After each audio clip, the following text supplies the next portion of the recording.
L'information sur mesure. Aminata Fagnan, présidente de l'association des juristes sénégalaises AJS. Nous avons décidé, nous, AJS, de célébrer nos 50 ans, puisque nous venons d'avoir 50 ans. Nous sommes une association créée en 1974. Le 29 juin dernier, nous avons fait un point de presse pour en informer le grand public et en même temps évoquer le programme des activités de célébration de ces 50 ans. La randonnée pédestre d'aujourd'hui fait partie des premières activités que nous déroulons donc dans le cadre de ces 50 ans.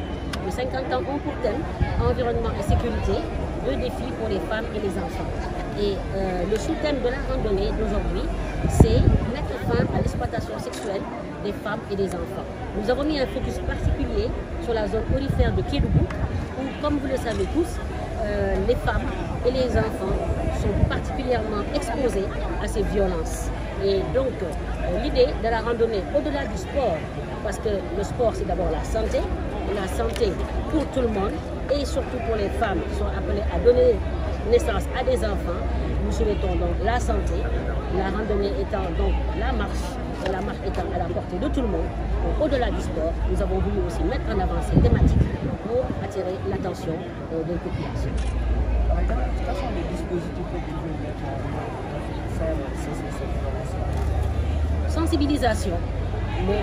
La randonnée fait partie de ces méthodes de sensibilisation, de ces moyens de sensibilisation que nous utilisons. Mais nous descendons également sur le terrain à travers nos boutiques de droit, notamment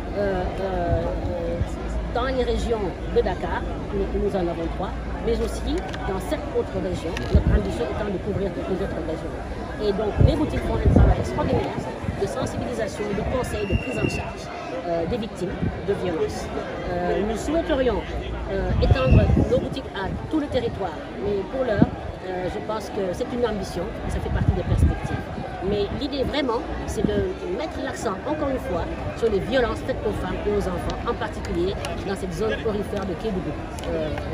Nous avons organisé cette marche en relation avec notre partenaire qui nous a appuyés, le PNUD. Et le PNUD nous a vraiment assisté pour pouvoir organiser cette activité.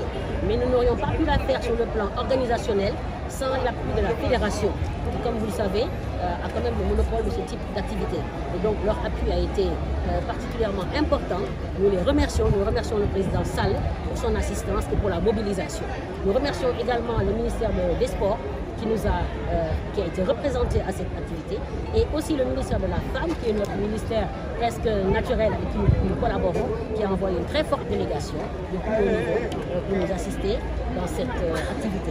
Il reste entendu que d'autres actions sont à venir, et nous espérons que la mobilisation sera aussi forte. Le temps ne nous permet pas de faire un bilan. Nous vous renvoyons aux documents que nous avions distribués lors de la conférence de presse. Je peux juste évoquer peut-être une toute dernière chose, c'est la loi criminalisant le viol et la pédophilie qui a fait l'objet d'un symposium il y a 3 jours pour faire le point après 4 ans d'adoption sur son effectivité et sur son application. Cette loi-là, nous avons pu l'examiner donc à un très haut niveau avec tous les acteurs il y a juste 2-3 jours, et nous pouvons dire que de fortes recommandations sont issues de ce symposium que nous comptons partager. Nous allons également organiser d'ici à 2 ou 3 mois un grand symposium avec toutes les femmes, tous les acteurs de la société civile, les acteurs, les partenaires techniques et financiers, pour faire un peu le point, avoir un regard croisé, comme on dit, sur l'évolution des droits des femmes au Sénégal et dans la société.